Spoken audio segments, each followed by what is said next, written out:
Everyone? Morning. So today we have an interesting topic to talk about. I know it's something that we've been wanting to work with. We've talked about it with the leads and the feedback the management has gotten one-on-ones, and I think IRAs are a good opportunity for us to learn a little bit more and be able to be more comfortable with the basics. That's what we're going to get into today. That way, in a couple more meetings, we can get a little more into the conversation side of it. First, we want to touch the basics.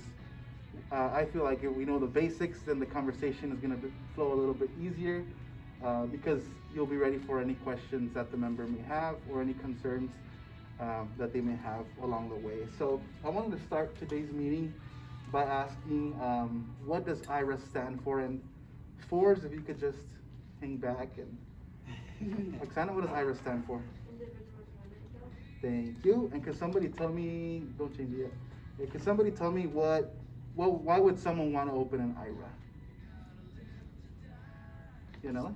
For someone that maybe their employer doesn't offer a retirement plan. Okay. That's a way. That's one thing. Can anyone tell me something else? Oksana? Do they have pricing on income when they retire? They have what, sorry? Do they have pricing on income when they retire? Sure, but why? Why would someone want to open it? So she said one, because maybe their employer doesn't offer a plan, but what other reason could you think of? Anyone? Taxes. Tax purposes. Yes, there you go. Yes, so tax purposes, so that's a big thing. So you can go to the next slide. So I found a perfect definition here. So an IRA is an account set up at a financial institution that allows an individual to save for retirement with tax-free growth or on a tax-deferred basis. And throughout the meeting, we're going to go ahead and touch a little more basis on that so that we get comfortable with that.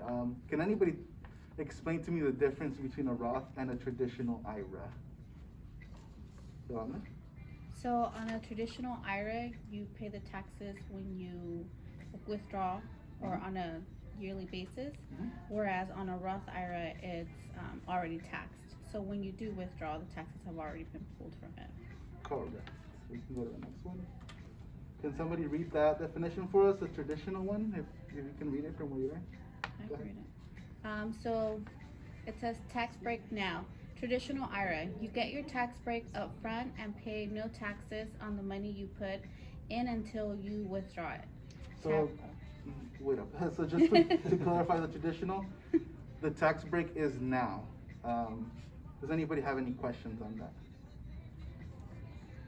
No? You have a question?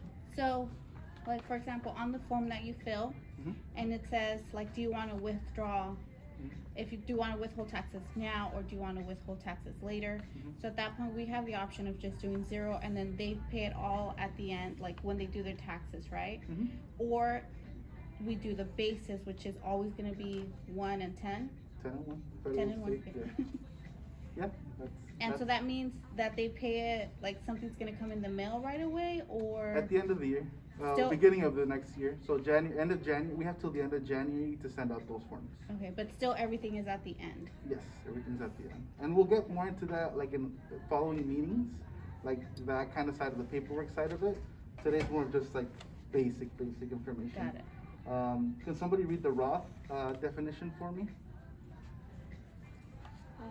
Roth IRA, the money you deposit has already been taxed. You pay no taxes when you make withdrawals after 59 and a half. Okay. So like, Yolanda explained already, the Roth, the tax break is gonna be later. And we'll get a little more into detail in just a moment. You can stay, yeah, you can go there. Yeah, you're good. You can go to the next one. Yeah. So can anybody tell me some features of a traditional IRA? Just regular features, things that are applied to a traditional. Can anybody tell me some things?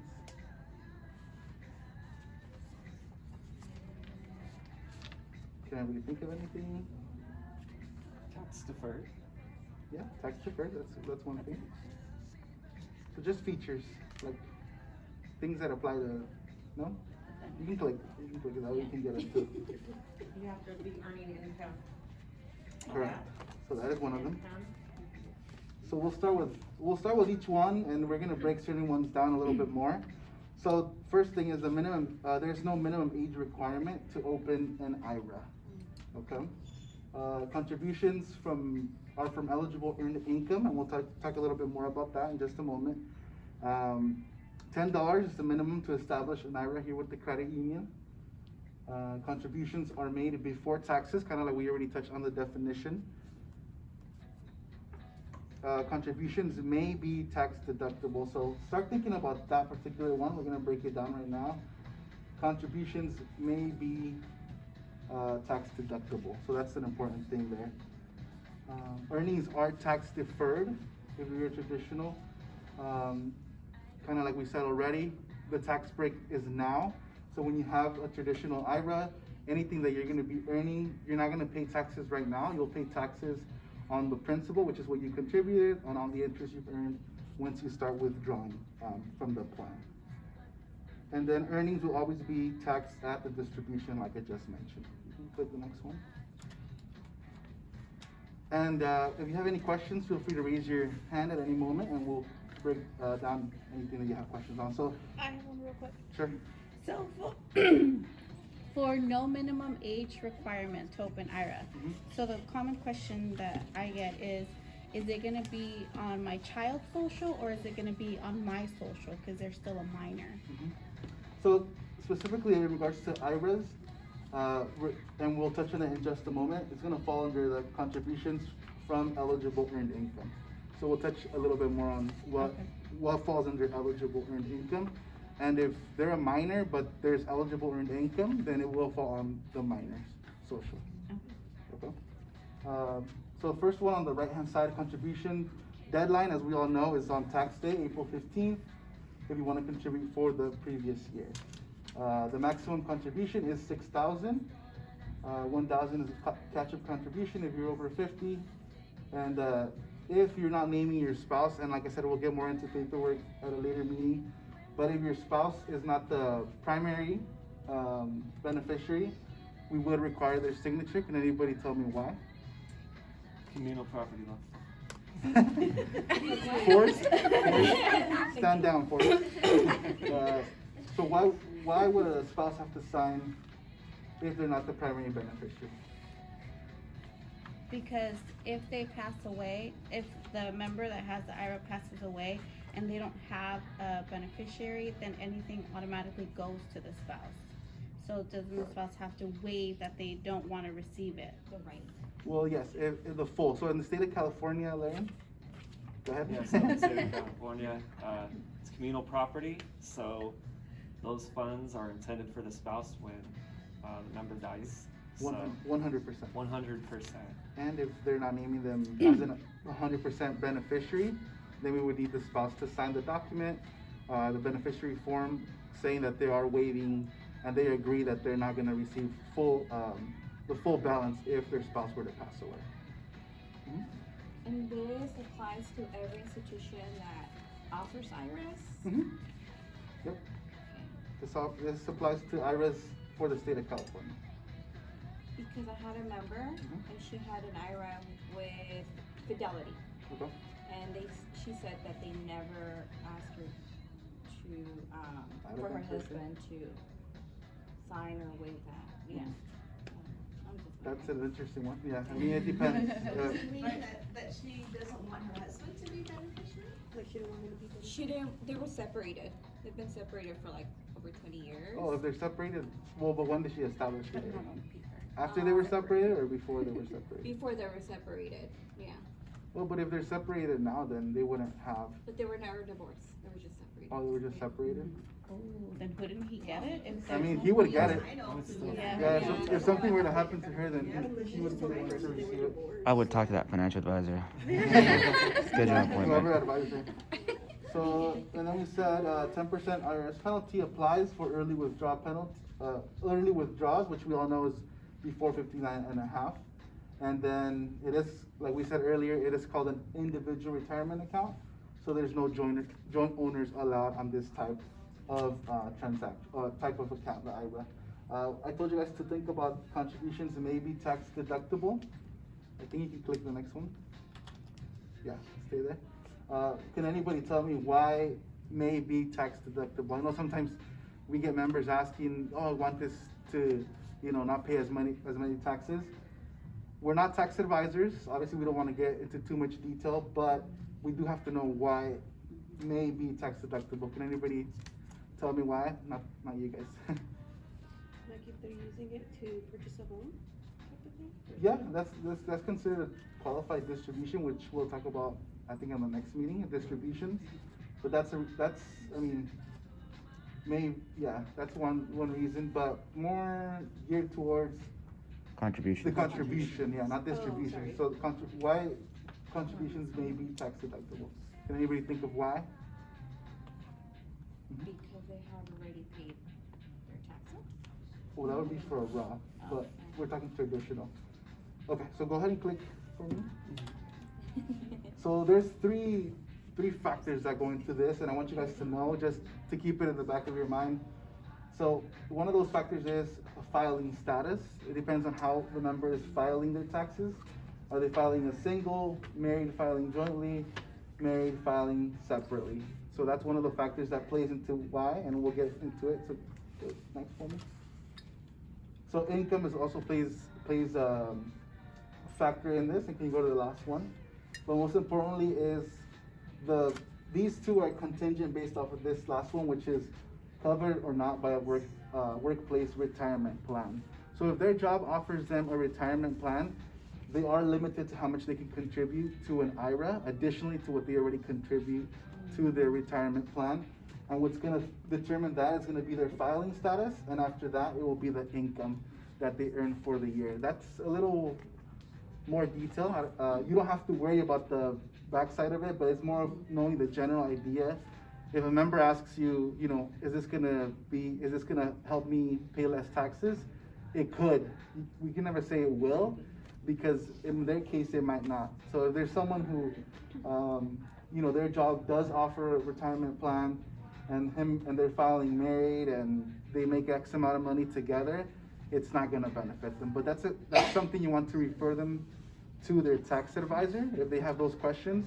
I just want you guys to know the general idea as to why, and we never want to say it will help you with pay less taxes, or it is going to help you pay less taxes. We want to say it could help. It could help you to maybe get a tax deduction at the end of the year. And if they want more information, depending on their particular case, they definitely want to reach out to their tax advisor, who's gonna know how much they're making, how they're filing, and they'll ask, does your work offer a retirement plan or not? What questions do you guys have on that? Any questions? We're gonna go through it a little bit quicker. So you can go to the next one, and you can click twice there. Some of the features to the Roth IRA are pretty similar to traditional. So no minimum age required, no maximum age to make contributions. Since it is a Roth, it doesn't require an RMD. That's that part of it. No maximum age. They can still contribute later as long as they have eligible income. $10 minimum to establish. Contributions are after taxes, kind of like we said in the beginning. You're paying the taxes now. You don't get a tax break now. Later, once you withdraw, then what you contributed plus the earnings could be tax-free, depending on the situation. Contributions can be withdrawn tax-free, like I just said, not tax deductible, because like we said, you're paying taxes up front. Contribution deadline, same thing, April 15th, $6,000 maximum contribution, $1,000 for up to 50. And then, kind of like we said already, the spouse does have to sign if they're not the primary, and then the earnings may or may not be taxed. It depends on the withdrawal. We'll get into distributions at the next meeting. 10% IRS penalty, and then no joint owners allowed. Any questions on that?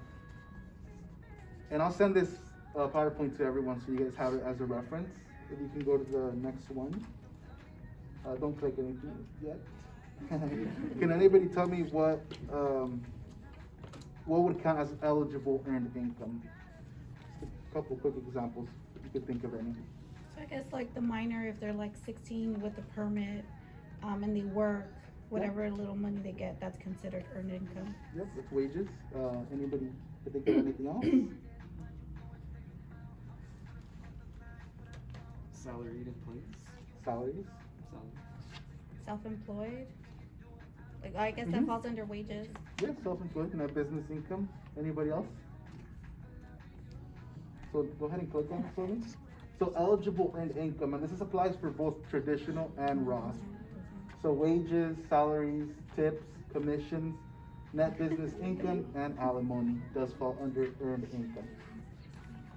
Next one, please. Oh, actually, go. I guess ineligible earned income. You clicked it already. Social Security payments don't fall under earned income. They're not working. It's Social Security that they're receiving. Investment income, severance or disability pay, real estate rental income, pension payments, deferred compensation payments. All those are not eligible.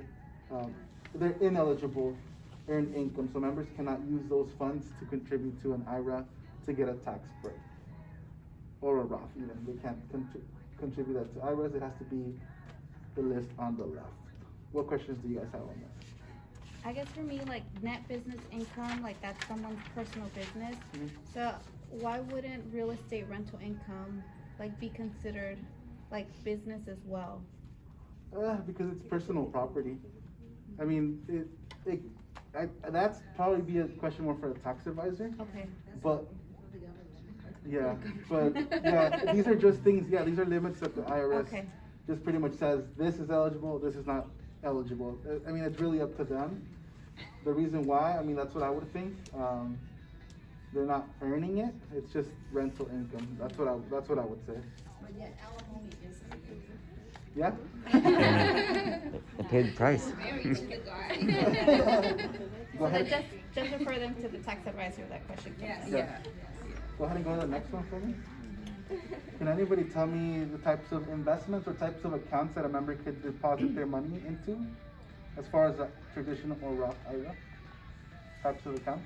Certificate? Certificate? Accumulation? What else?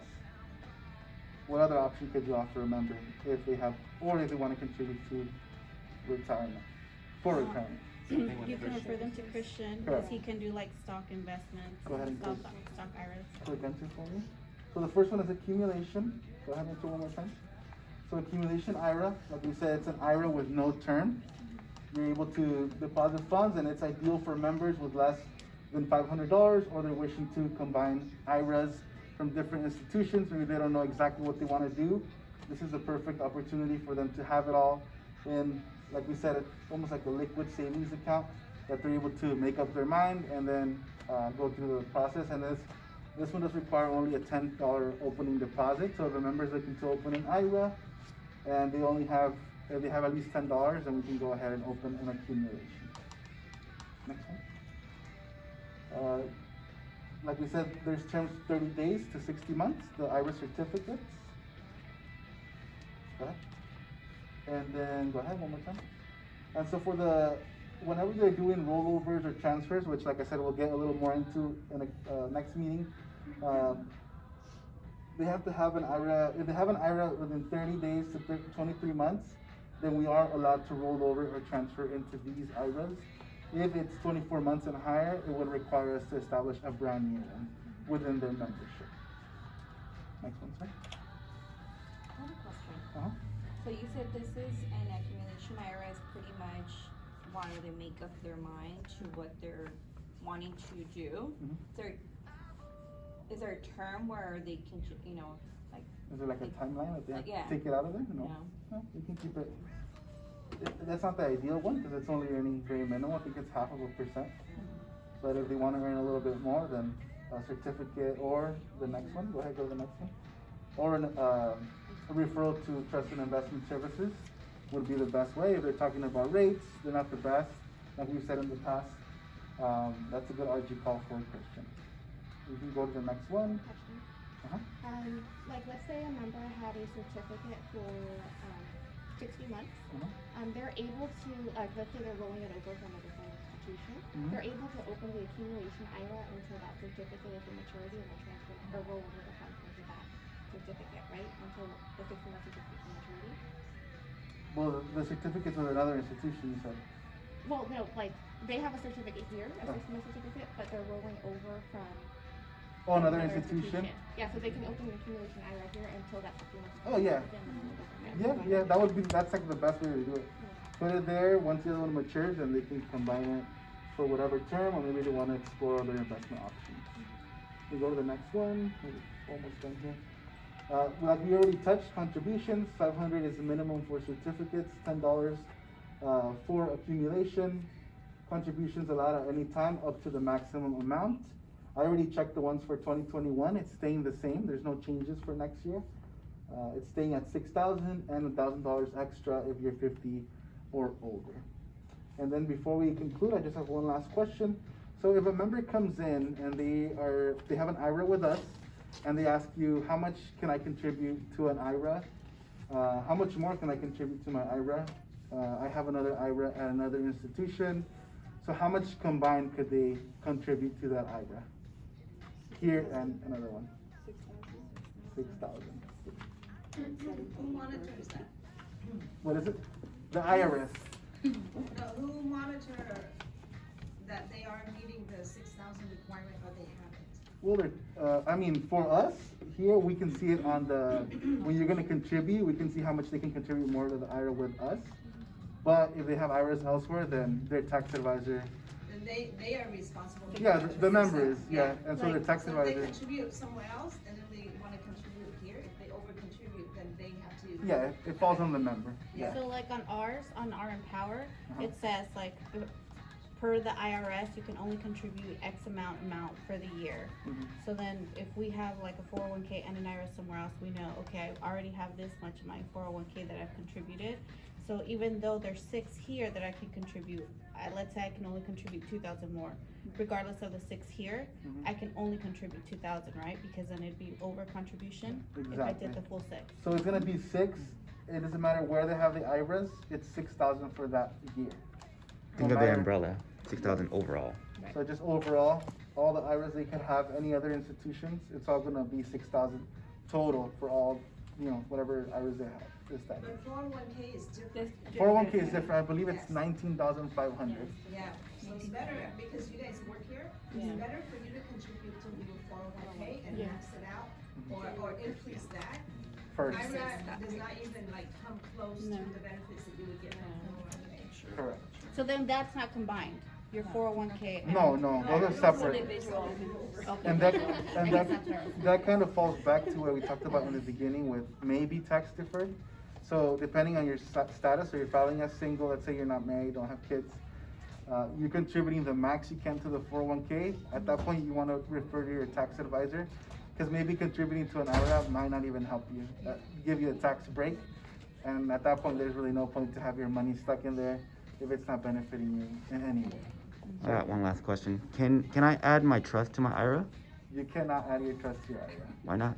Because it's an individual retirement account. But you can add it as a beneficiary. I've seen, they do allow us to add it as a beneficiary. So let's say primary spouse and they don't have kids, or they don't want to tell us who their beneficiaries are. They can just put the trust as a contingent beneficiary 100%, and whoever's the executor would take care of distributing those funds.